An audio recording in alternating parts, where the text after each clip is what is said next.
मंडलीय स्तर से आए हुए सभी नौजवान देवियों और सज्जनों, आप सभी का केंद्रीय कमेटी की तरफ से हम हार्दिक अभिनंदन करते हैं। इस कार्यक्रम में आप सभी का ये जो पूर्व में वक्ता रहे उनकी बहुत सी बातों को मैंने ध्यान से सुना और परखा। सबसे पहले मैं आपको संगठन के बारे में बताऊंगा। ये संगठन भारतीय ग्रामीण डाक कर्मचारी संघ एफिलिएटेड यानी कि संबद्ध बीपीएफ भारतीय डाक कर्मचारी महासंघ बीएमएस है। बीएमएस का स्थापना 23 जुलाई 1955 को बाल गंगाधर तिलक भारतीय स्वतंत्रता संग्राम के अग्रदूत जिन्होंने कहा था स्वराज हमारा जन्मसिद्ध अधिकार है, और स्वराज जन्मसिद्ध अधिकार है। इसी नीति और नियत सिद्धांत पर श्रद्धेय राष्ट्र ऋषि दत्तोपंत ठेंगड़ी जी ने इस संघ का स्थापना किया। उनका अपेक्षा था, उनकी सोच थी, अरे क्या बात करो, उनकी सोच थी श्रमिक गीत होना चाहिए। इस कार्यक्रम की परंपरा में शायद राम साहू जी हमारे जो सर्किल सचिव है या जो मंडलीय सचिव है इन लोग नहीं जान पाए हैं, जान लीजिए। आज के बाद कभी भी कार्यक्रम कीजिएगा तो भारतीय मजदूर संघ का जो श्रमिक गीत है वह गीत निश्चित रूप से शुरुआती दौर में उसी से प्रारंभ किया जाता है कार्यक्रम के। वह जो श्रमिक गीत है उसका पहला लाइन में आप सभी को बता देता हूँ।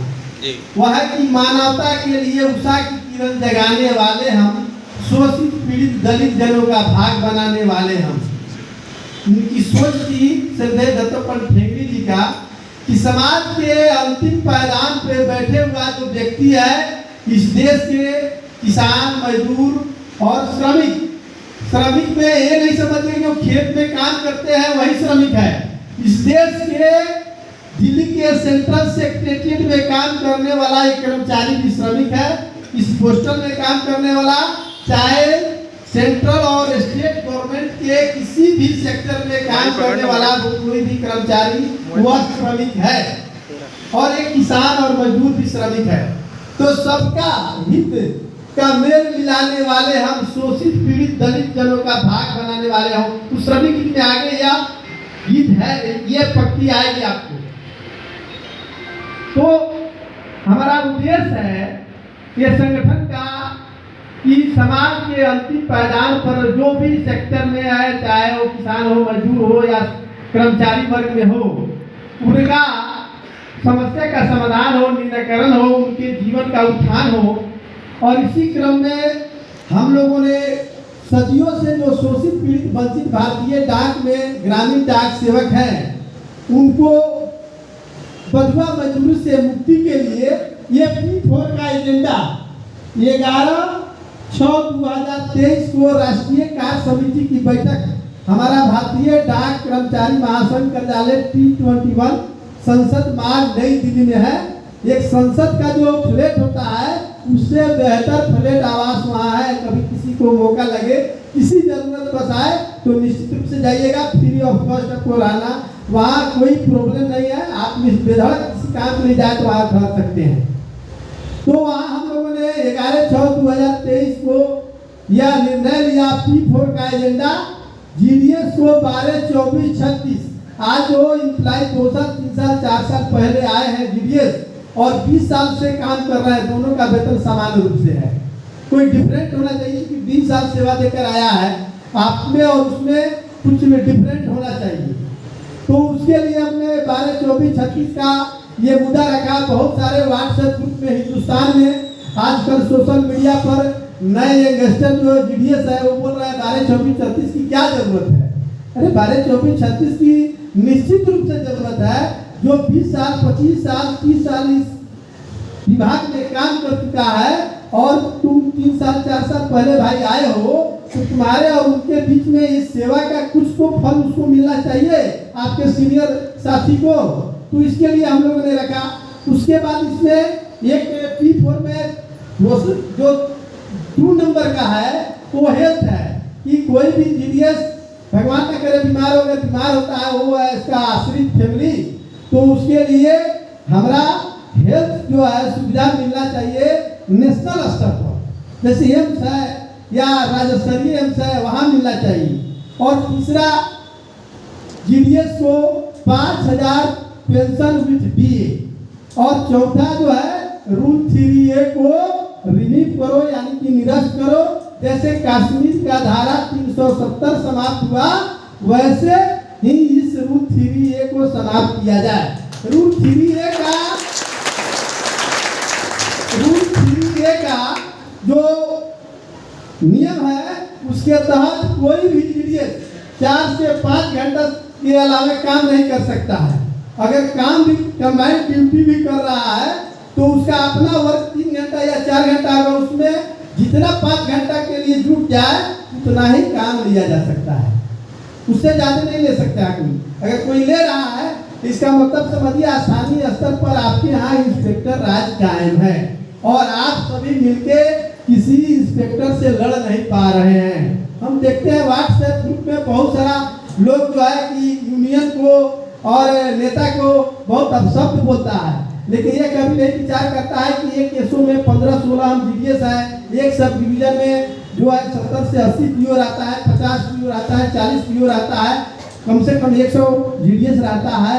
सब मिलकर जो है किसी भी शोषण का हम खिलाफ करें, चाहे डाक अधीक्षक के माध्यम से हो रहा हो या एसडीआई के माध्यम से हो रहा हो, वहाँ लड़ता नहीं है। लेकिन यूनियन से केंद्रीय स्तर पर अब शब्द बोलने के लिए वो स्वतंत्र है, उसके अंदर में यही ह्यूमैनिटी है, उसके अंदर में यही मानवता है, उसके अंदर में यही जो है स्कोप है।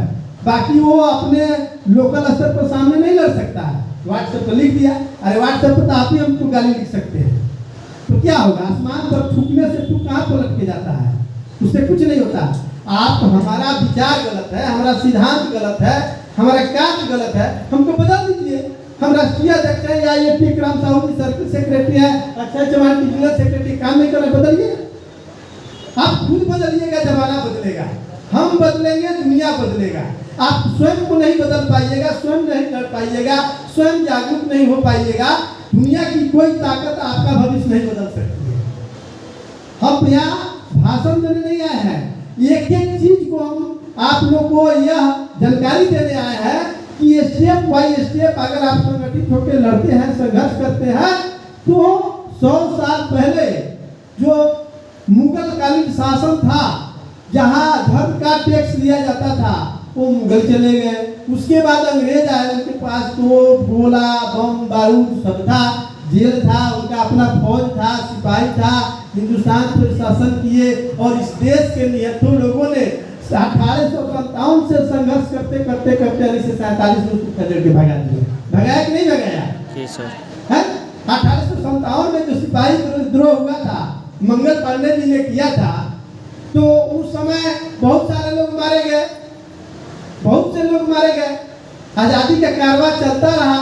हिंदुस्तान में उस समय भी करोड़ों की संख्या थी, लेकिन लाखों लोग ही अपनी जान की कुर्बानी दिए और वो लड़ते गए, ये सोच करके हमारा देश एक दिन आजाद होगा, ये आजाद भारत में हमारा हर एक व्यक्ति सांस लेगा, उसका अपना अधिकार होगा।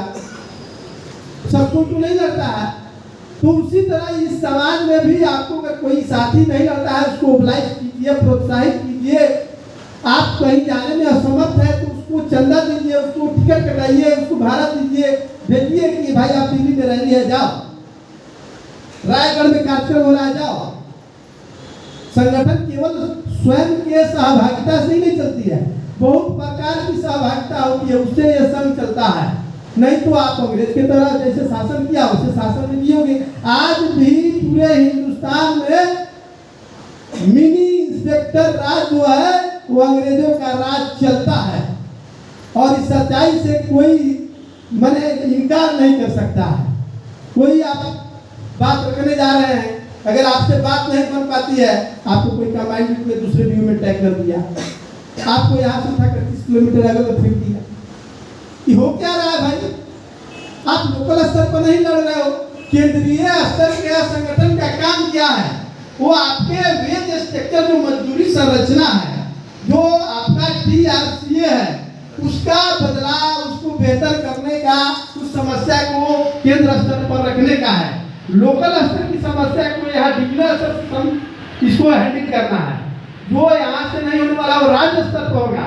अगर यहाँ दोनों से नहीं होता है तो उसके लिए पत्र देंगे, वो हम केंद्रीय स्तर पर डीजी और सेक्रेटरी के यहाँ रख सकते हैं।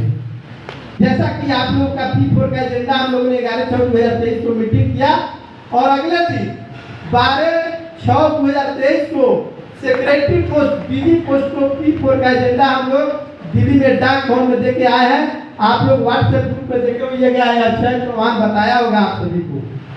हम लोग निरंतर प्रयास कर रहे हैं, गुजरात गए, हिमाचल गए, अभी पश्चिम बंगाल में थे, उसके बाद भारत यात्रा का एक क्रम है P4 एजेंडा का, हर राज्य में जा रहा है कि आप लोग जब तक नहीं है, संगठन है क्या? संगठन हम आप सभी मिलकर संगठन है, हम सभी मिलकर जो ईमानदारी से लड़ेंगे, जितनी ताकत से लड़ेंगे उतनी बड़ी सफलता मिलेगी। वही संगठन का कार्य है। संगठन ऐसा थोड़ा है कि भैया मैंने अलमारी है, कोई डब्बा है और ये यहाँ रखा हुआ है, यही काम करेगा, ऐसा नहीं कुछ है।